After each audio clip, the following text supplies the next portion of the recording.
All right, we got here a 2011 Sienna. The customer complaint is there's no power steering. So I think this went to a different shop out of town and they said it needs a rack, but they wanted a lot of money for the rack. So they came here and this shop, the tech doesn't think it needs a rack. So I don't know.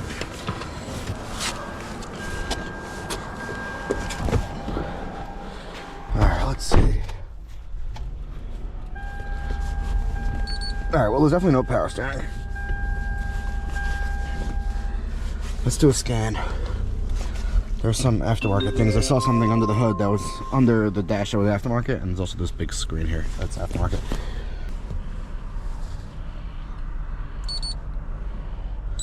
So these are electric power steering. It's not the hydraulic. All right, let's do a scan.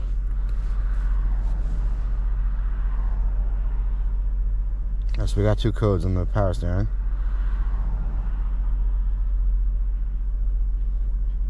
What do we have?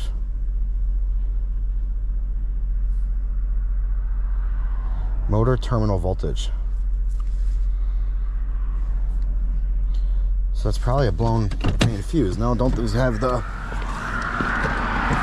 I'm pretty sure these have the fuse that fusible link that feeds the motor.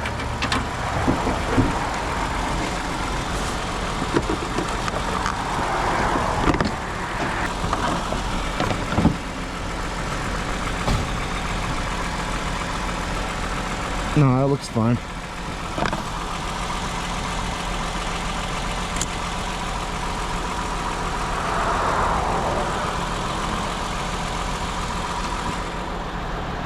Let me see if this takes away communication to the module.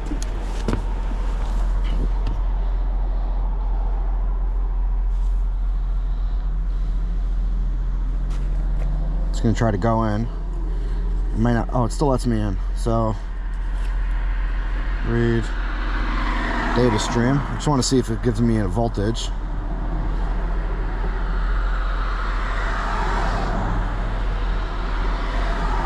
Motor terminal, motor voltage. I'll just do all these. All right, so battery voltage 13.9. Battery voltage low is not recorded. Okay. When I turn this, it definitely changes, but nothing's...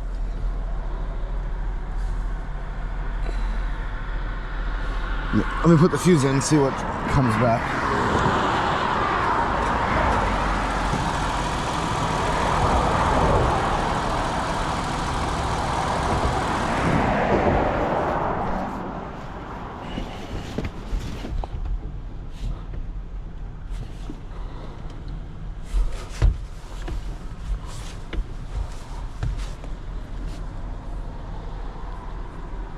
All right, let's go look up this code and get a diagram.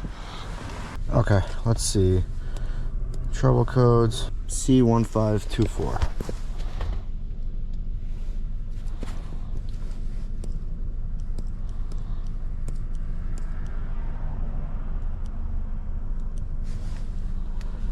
All right, so C15, motor circuit malfunction. The torque sensor converts the rotation torque input to the steering wheel into an electrical signal and sends it to the power steering ECU. Based on the signal, the ECU detects steering effort. The power steering ECU, power steering torque sensor, power steering motor, and motor rotation angle sensor are built into the steering column assembly. Okay, here's a diagram. So we got the steering column assembly. We have this EPS fuse coming in. That's going to be the 60 amp fuse. Then we have an ignition fuse, plus can high, can low, and ground, and then everything else is built into the sensor, is built into the whole steering column as a whole. There's not much we could do after that.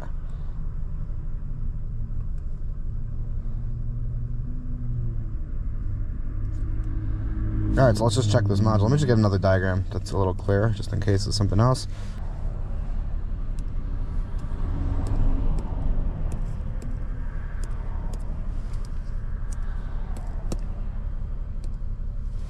All right, here we got our module. That's all built in together.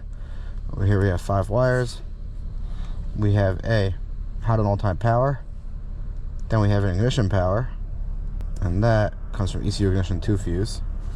The windows work. I think the ECU ignition 2 fuse that also. Assuming the fuse is good. And a ground under center console. Let me just see if I could test something. So right here we have a voltage. We have a voltage written on the scan tool. Read data stream. Let's just select all. What do we have here? So we have battery voltage 13.6. I want to do key on engine off. Okay, so both of them have ignition power supply right area, 1247 and 12.4. So it needs both those to communicate. Then there's, let's start it.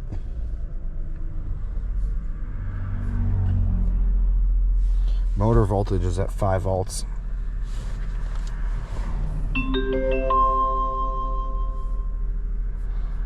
I'm gonna do something very scientific. I'm gonna bang on the module, see if it wakes up. I'm pretty sure it's under here.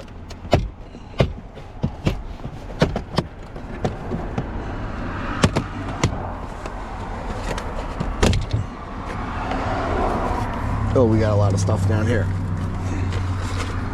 1 module, 2 modules. All right, let's see. I still can't see anything. I gotta get this airbag out of here, so I have to shut the car because there's too many aftermarket stuff jammed in here. All right, I'm gonna shut the car, disconnect the battery, and pull out the airbag. Battery's reconnected. To reconnect my scan tool. Okay, let's see. Where is this motor? All right, I'm just gonna bang on the motor. All right, let's see. So up here is the module. Here's 2 big wires, a black and a white and black. That's probably gonna be the power in the ground. Let me just make sure. Yeah, that's the 2 big wires. That's from the 60 amp fuse. I'm gonna stick a 4 amp test light in there. Should be enough. This is from the Welding Junkie. He makes the other test light. He just sent me this. It's very similar to the ones I make. Just, it has magnets to hold it on. Pretty cool. Let me get back probes.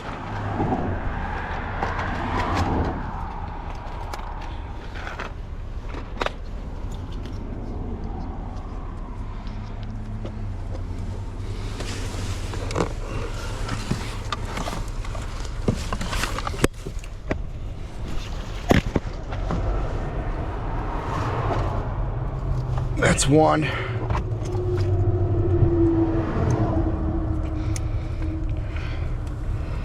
All right, I got it in. I don't know if you'll see it. It fell out, but it definitely has a good power and ground. I'm gonna try to hold it in better so you can see.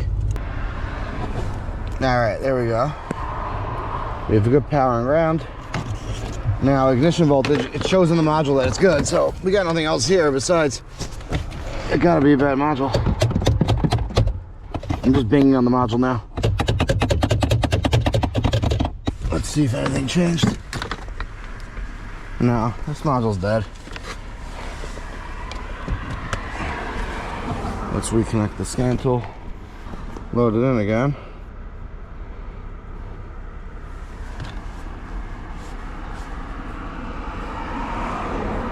Torque output sensor is at nothing. PIG power supply is at ignition power supply is good, and the regular power supply is good, so nothing left to this. This thing needs a module. Now, could there be other issues? Yeah, of course. I mean, but you can't really know until you have a working module. But it's not like I haven't seen this fail before.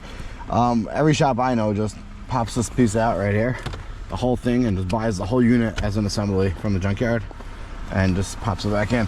On a car this age, I'm assuming that that's what they're gonna do. Well, if they get a video, I'll ask them to take good, send it to me. But for now, I'm calling a bad control module. All right, thanks for watching. A few moments later. I was putting the car back together, and I felt when I started the car, I felt like vibration, so I got nervous that maybe the rack is locked up. Maybe the rack is locked up, and it was causing it to be stuck. So I went in and cleared the codes. I went through data. Nothing was changing. And then I don't know, I started the car and all of a sudden it started working. So I think it's gonna break again, but I just wanted to see. This is a known good. This right here is a known good. So motor rotation angle, terminal voltage should be around 7 or 6, and the motor voltage should be at full battery voltage and the power supply voltage. So it's clearly inside the thing. I banged on the module a bunch of times. I was shaking it, pushing it back and forth, and now it's working. So I don't know. I'm not sure if they would want to risk driving it. The only thing I did, which I don't know if it fixed it, is I went into special functions and there was something called abnormal operation history. I didn't know what anything meant. There was some recorded stuff that cleared all the history. So maybe that fixed it. There was some history problems, but right now it's working. It needs control arms really badly. And I think they said the axle's falling off, but you can feel the control arms. I don't know what they're gonna do. I don't know if they'll drive it around, see if it acts up again, or they'll just replace the module, or just leave it, because the customer didn't seem to want to spend too much money. So I don't know, they were nervous to do the job. But yeah, right now it's working. So it's definitely not a seized rack, because then it would never start working if it was a seized rack. So I don't know, I honestly just think it's a bad module. All right, thanks for watching.